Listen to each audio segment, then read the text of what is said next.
Despite his near devastation by Nellie's news, Mel's flaxen eyes continued to wander in hopes of catching sight of the girl.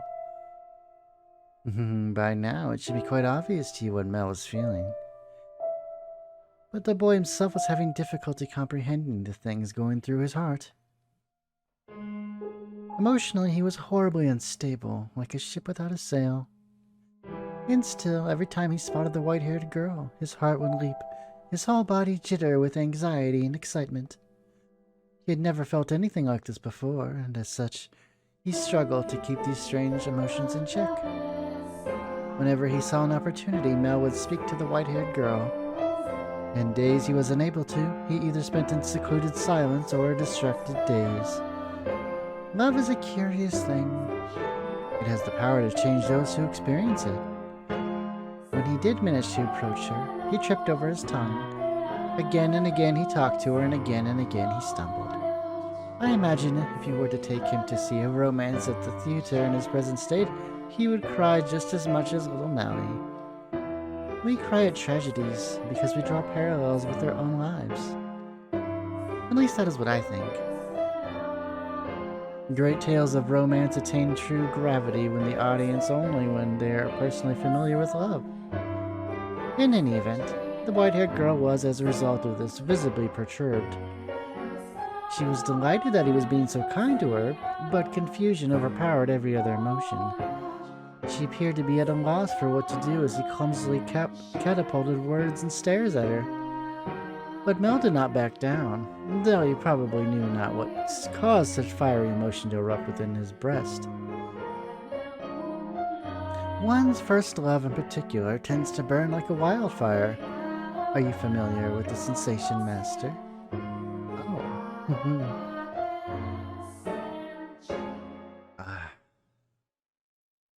There she is.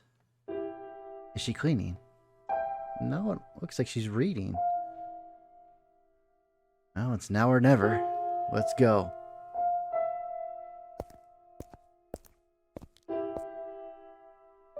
Boo! Ah! sorry, I didn't mean to scare you. But Lord Mel, you very clearly meant to scare me. Because you just wouldn't notice me. What are you reading? You look pretty engrossed. Oh, I'm sorry. I should have asked for permission. Oh, it's fine. No need to apologize. Feel free to read whatever you want. And you're welcome to bring books back to your room if you'd like to spend more time with them. But I was just amazed that the mansion had a library. It must have been a lot of work to collect all these books. Because remember, back then, books are not mass-produced, so having a massive collection of books was probably a sign of great wealth. There are some pretty old books in here, too. Your grandfather's? Some that he collected, and some even older than that. Take a look at this. I think it's a diary, but it's not from this country. Or this century, for that matter. Maybe a feudal lord? Here, he's complaining about the quality of the harvest. Oh, some foreshadowing, maybe? Can this Forsaken land only produce over-sour grapes? Ah, if only the largest of the... Barney? Or maybe Barnier? If only the largest of the Barnier estates were mine instead. The land there is much more suitable to cultivation. There you have it. You can read this, Lord Mel? More or less. I've looked over it several times already, so that wasn't too difficult. Why would such an old book be here? No, I'm not sure.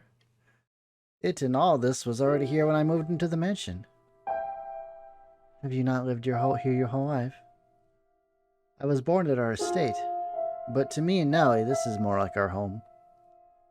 We moved when I was really young, and we've lived here ever since. Nellie and Mother have both grown quite fond of it. Father, though, often goes back to the house because he doesn't like all the roses. By himself? Yeah, well, sometimes Mother goes with him. But for the most part, he goes alone. But don't get me wrong, it's not because they don't get along. In fact, they act more like teenagers in love than grown adults. It almost makes me sick having to watch it.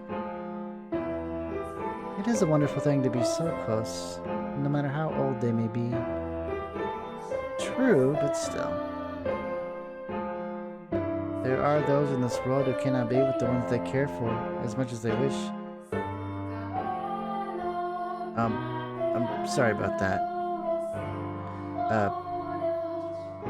Oh, that's right, the book. What were you reading? I wasn't exactly reading. I do not enjoy reading lots of text, so I was looking at the pictures. Is that so? You seem very cultured, so I thought you would be partial to reading. Perhaps you're actually more like Nellie and eschew your studies. Yes. I wouldn't have guessed.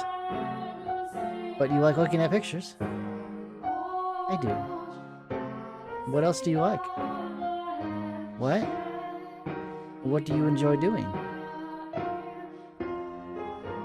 It can be anything. I enjoy being told stories. Stories? Yes, when I was young, my father would tell me tales. Well, what kinds of stories did you like? Well, there was one about an imprisoned girl. Tell it to me.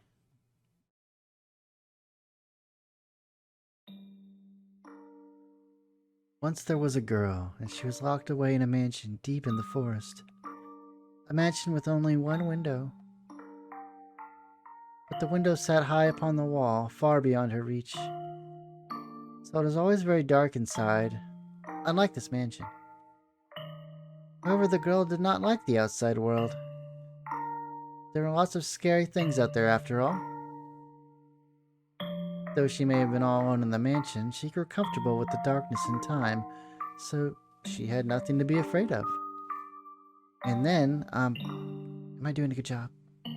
Oh, you're doing fine. Keep going. What happens next? I must know. Okay. And then the girl grew up.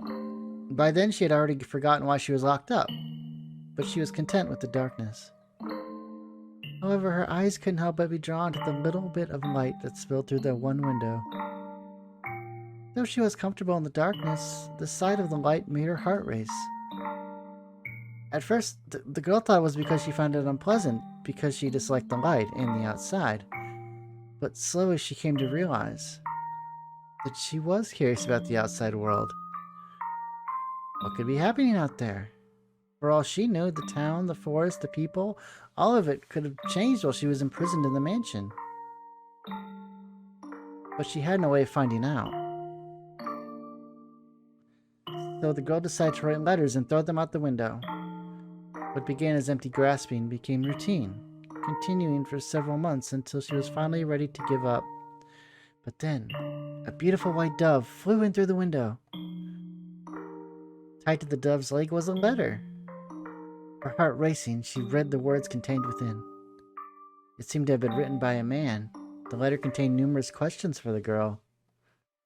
It also said that if she attached her reply to the dove, it would bring the letter back to him.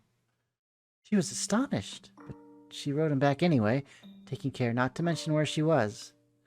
After having exchanged letters a number of times, the two felt very close to one another, as though they had known each other for many years despite having never met. And eventually the man said he wanted to meet her. Indeed. The girl wasn't sure what to do. Should she tell him how she lived? Should she reveal where she spent her days? She was afraid if she did, he would cease to send her letters. She was sure he believed her to be a young lady of noble blood, and not a girl locked away in a house deep in the forest. The girl could not bring herself to write a response.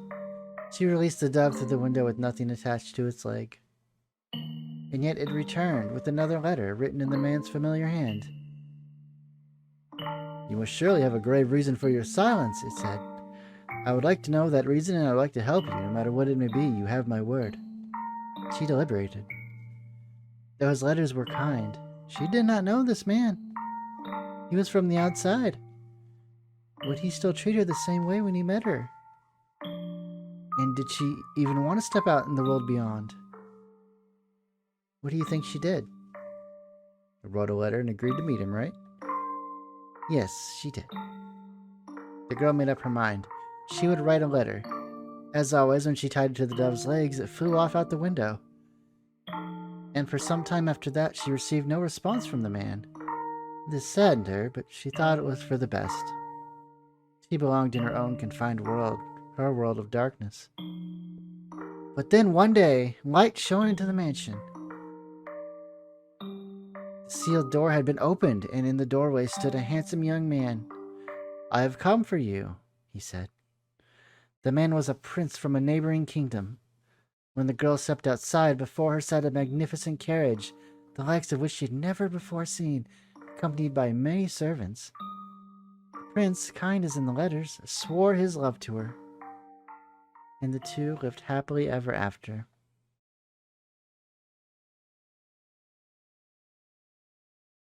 Ah, what a nice story. That was nice. Glad it had a happy ending. A prince. Was there something funny about the story? No, that's not why I was laughing. Do you ever imagine what it would be like if a prince showed up for you?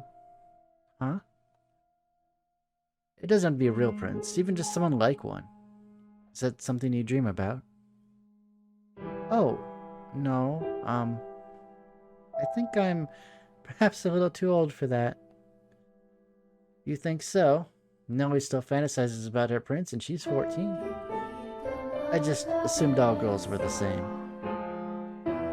Lady Nellie's prince. That's you, Lord Mel, no? What? Is it not? I mean, we used to play make-believe a lot when we were kids, but I very much doubt she still thinks of me that way in earnest. When she calls me her prince now, it's mostly in jest. Mostly. If it weren't, that would be concerning. Oh? That story. Do you know if it's a regional tale? One that's been passed down through the ages? I am not sure. It could very well be of my father's own creation. You might think me conceited, but I think the story might be about me. Wait, the girl trapped in the mansion is you.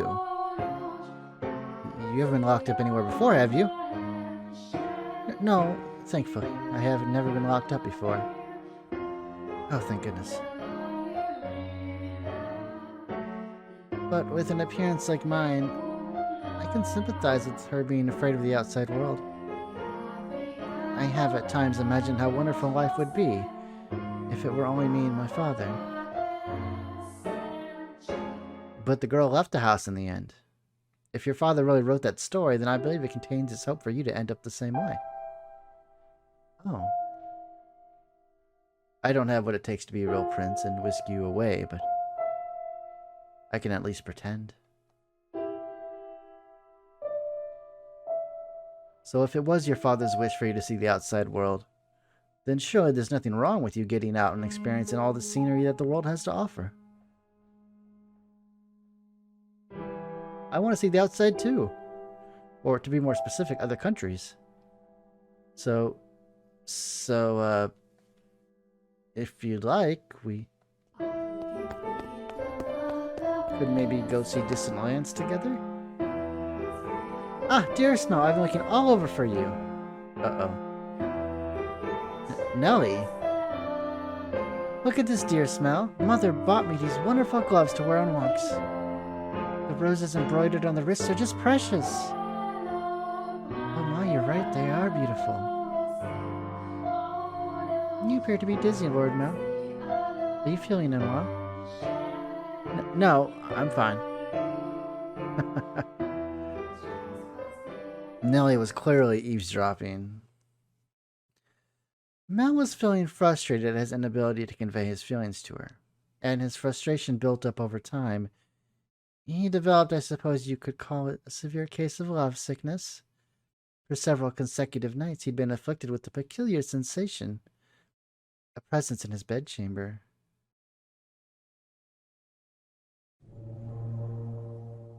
Death. Death to the unholy one. Death to the heretic. Death to the witch.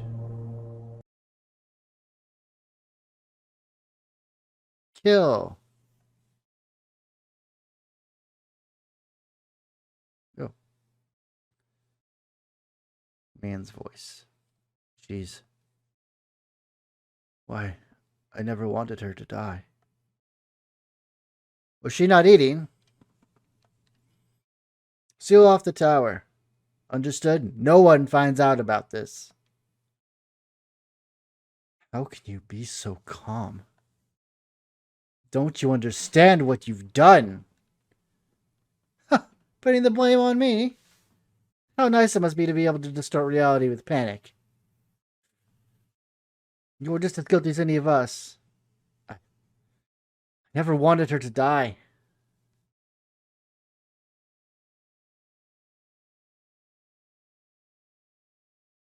The witch killed her. The blood of the witch killed my...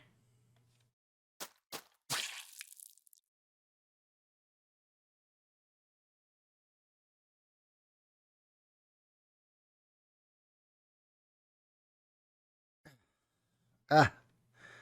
Ugh. A dream. What was that dream? It was horribly unsettling. I was holding someone. A girl I cared for dearly in my arms, and she was limp. It was almost as if she were dead. I've been having a lot of unpleasant dreams lately. I can't stop shaking. Why would I have such a dream? I feel sick.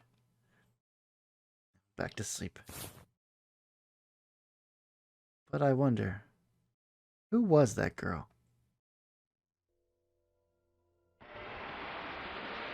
can sense someone standing beyond the door. Someone there! It's like they're watching me. Is it just my imagination? I can't move. What do you want? Go away!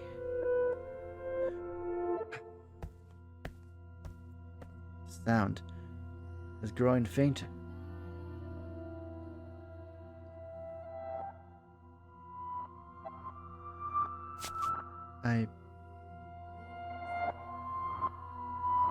Is that truly what your story meant, Father? But such a magnificent garden. Something we could never have had. Were my intentions misguided? What a beautiful white rose.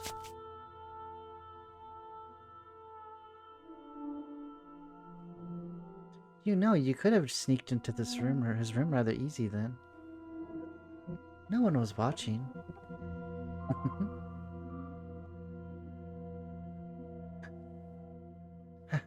How long have you... Oh, you needn't pay me any mind. I shall not condemn you, no matter what you might do. Rather, I am on your side. I was not going to do anything. Oh, is that so? Then perhaps you were out for a late night stroll. I imagine you have less difficulties going outside at night. I beg your pardon. I will return to the mansion immediately. Oh yes, that reminds me. It was also the middle of the night when the grocer's servant broke into their safe. News of that spread quite far. I'm sure you would have heard about it. Oh? Although, was Gimashk imprisoned? Dear me, I'm having trouble remembering. But worry not. If you wish for it, the mansion shall provide. You are in no danger whatsoever of getting caught.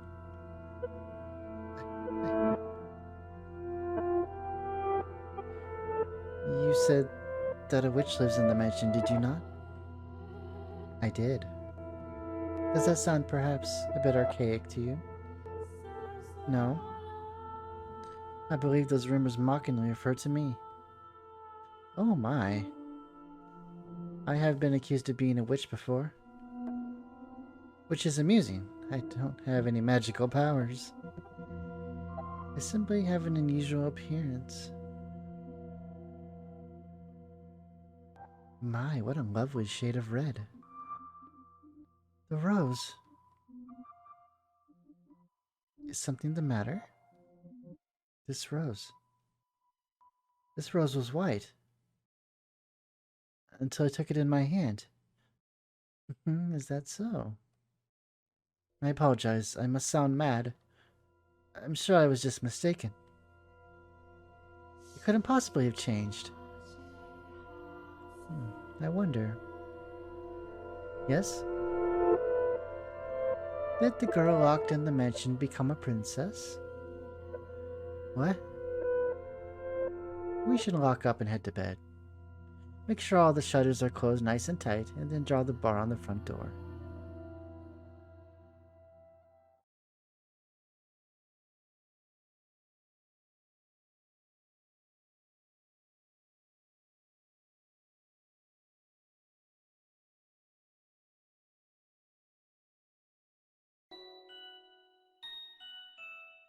Slowly but surely, time trekked onward, everyone working toward their own individual goals. Each early summer breeze that blew through the garden was like God's hallowed breath carrying the flower's fragrance in through the Rose Manor's windows. If only time could be stopped, and this beautiful era made to live on through eternity. As usual, Mel's eyes chased after the white-haired girl, and Nellie pursed her lips in frustration at him. But she was still rather docile, even taking into account how self-centered she behaved, how fickle her temper. Nellie's fits were still no worse than a playful kitten. See? At that very moment, our lively little feline had her claws poised to swat at the flaxen-haired young man. Mel, you promised me. Or have you forgotten? I haven't forgotten. I'm just asking if we can go another day. Another day? This isn't something that happens every day. I've been looking forward to tonight's performance for so long. There's nothing I can do about that. We're having a gathering at the priest's home tonight. Several high-ranking officials have come up from the mainland just for this. Who cares? I care. You know, Nellie, it doesn't have to be me who goes with you. No, I want you to go with you. I want to go with you, Mel. I'm so distraught. I can't even talk properly. You've been so distant lately, dearest Mel. You refuse to do anything with me. That's not true. Tell me, if you can't go today, when can you? When will you be willing to go out with me? When will you be willing to play cards with me, to have tea together? I can't make any promises. I have things to do, obligations. And Nellie, you're almost an adult yourself. Stop acting like such a child. I'm not an adult yet, I'm still a kid. If it means I don't get to play with you anymore, dearest Mel, then I don't want to be an adult. Nellie, you can't. Lady Nellie, the master wishes to speak with you. Huh? Father does. What could he want? Go on, Nellie. You can't make Father wait. He's very particular about people keeping their appointments. Yes, he is. Unlike you, dearest Mel. What's got her in such a foul mood? Oh, thank goodness for small miracles. Nellie just won't seem to take me at my word lately. You mustn't be so harsh on her. She is your one and only darling little sister. You're right, but still, she's taken it a bit too far of late. Oh, I'm not so sure. She does not seem to be behaving any differently to me. Am I the one acting differently then? Well, enough about that. Can I ask you a favor? Me? What can I do for you? I was thinking. Physically, Mel was undeniably a young man, but the smirk that crossed his lips as he schemed gave his face the sweet look of a little boy. Or perhaps that was simply part of his charm, and it was not the age disparity, but his character that made his smile so heartwarming. What did he ask of me? You shall find out soon enough.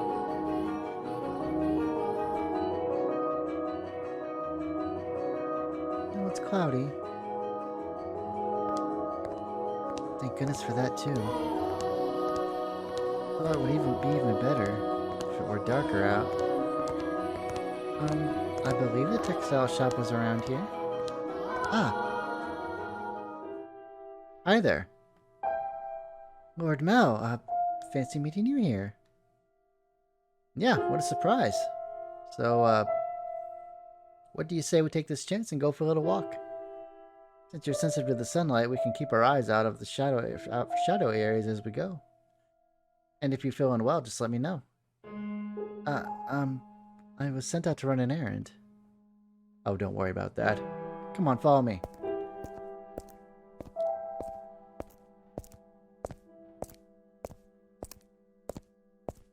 I'm sorry. It, actually wasn't an accident we crossed paths.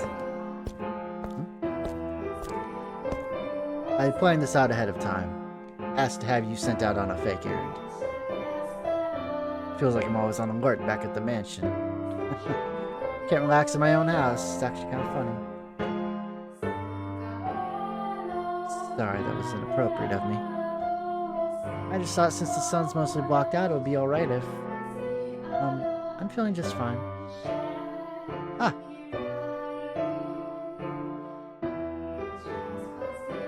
Of course, I get her out of the house and I can't even think of anything to say. Hey, yes?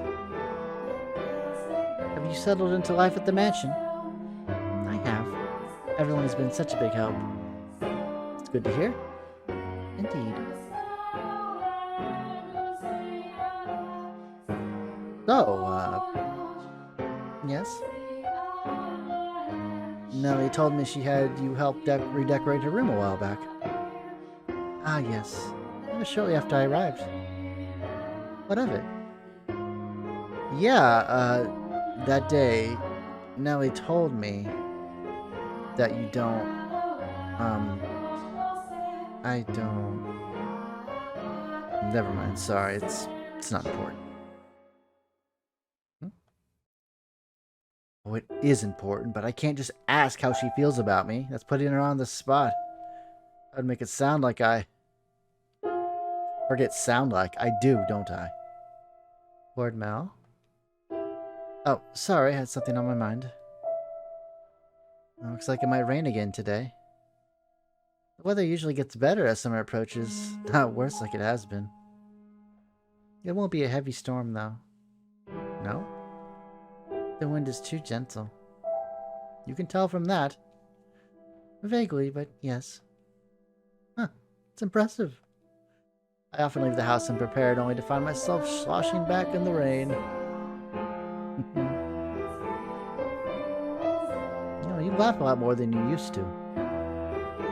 Too high? Yeah, and I like that. You look better with a smile on your face. The smile suits Lady Nellie much more than I. What?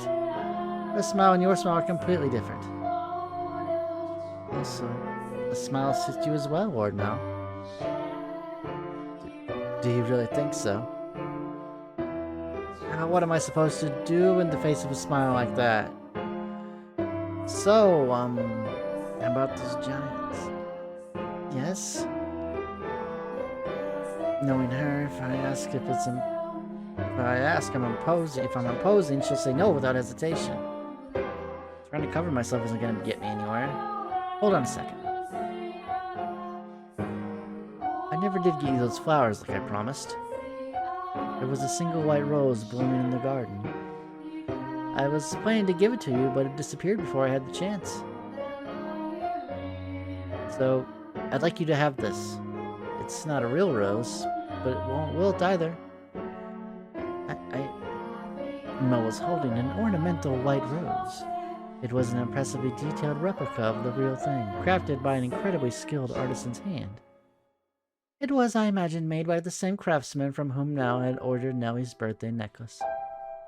The young man, who but a handful of days earlier had said he had no sweetheart, had come in to commission a perfect present for a girl. The master of the shop must have been quite surprised, or perhaps if he had given him a good laugh instead. It was for this moment that he so desperately sought for time together with the white-haired girl. I don't know what you like, so I had to base it on my sister's tastes. My apologies. I cannot accept this. Is the design not to your liking? No, I just... If you're concerned about how much you paid for it, don't be. I just want you to have it, that's all. Please. Why are you so kind to me? Why? Because... I'm sorry, I can't accept it. A clear glint of flustered panic was visible in her red eyes. There is not a girl in the world whose heart would not flutter at the sight of the sparkling rose accessory. But her reaction was far from delight. As a matter of fact, there were traces of fear and apprehension in her countenance. I beg your pardon. Hold on! With a look of distress on her face, the white-haired girl made to run off, but Mel grabbed her by the arm in the nick of time. At least tell me why. Is it because you dislike me? I never said I'm... Something's wrong with me. From the day you arrived at the mansion, it's like I haven't been myself. I've been strangely aflutter ever since then. Whether I try to study or whether I try to read, none of it sticks. I'm just looking at pages of text, tracing rows of letters only for them to disappear as soon as I look away. It's all because of you. I truly am sorry. Please don't be any more generous than you already have. When I'm with you, my willpower wavers. What do you mean by that? I'm so sorry. Ah! Wait!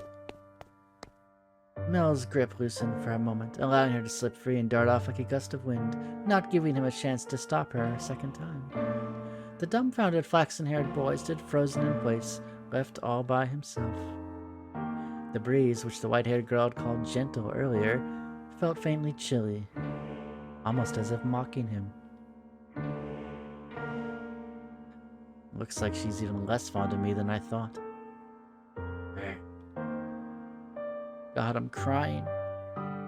I'm pathetic.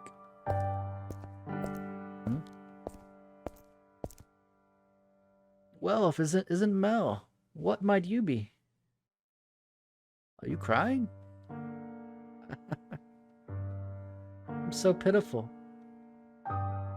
Sorry you had to see this. Oh, think nothing of it.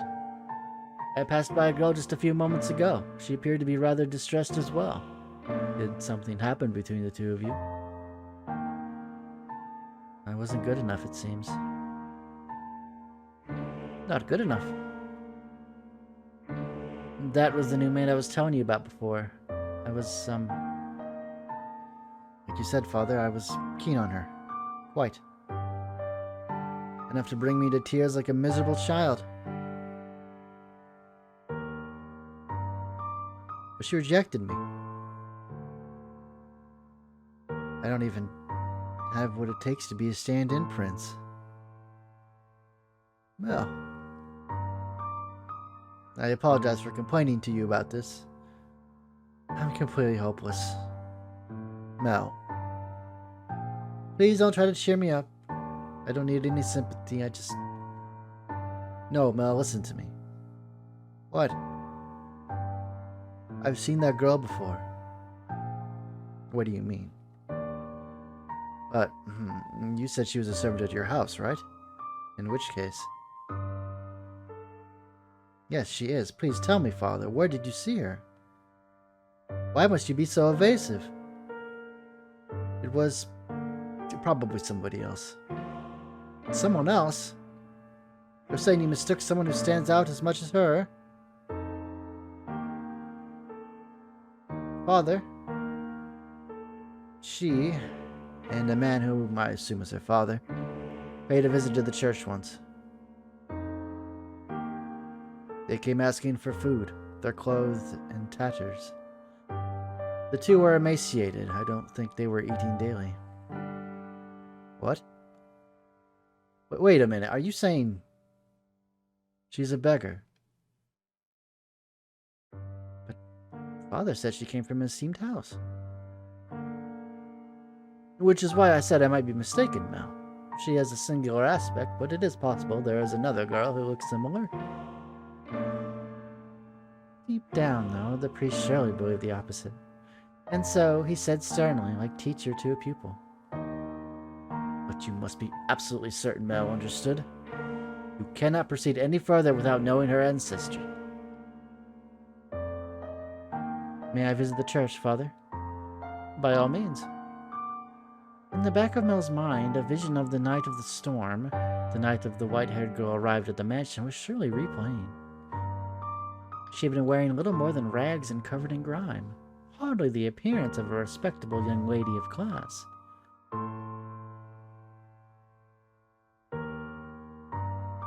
Have I been putting her through unnecessary stress? But she actually turns out to be nameless, to be rankless. Well, no matter where she comes from, my heart is decided. I will not fool myself about how I feel any longer. No, I cannot fool myself. But how does she feel? What will everyone else think?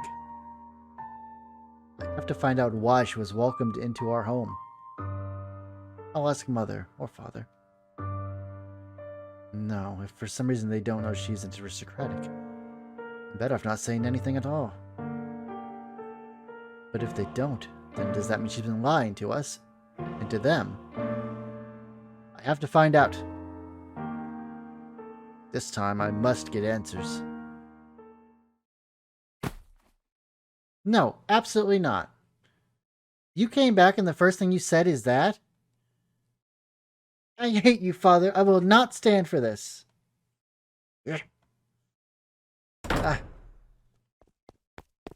Why? Why would he just suddenly throw that on me? He didn't even ask for my opinion. No, I won't do it. I'm fine with the way things are. I'm just fine. Dearest Mel, I need your help. I don't want to get married. Oh. An arranged marriage. Ooh. Well, we've had quite a solemn day, I suppose. Oh, a grave mistake, huh? Well, we're going to find out about that on the next episode. I'll see you all then, everybody. And take care. Have a good weekend.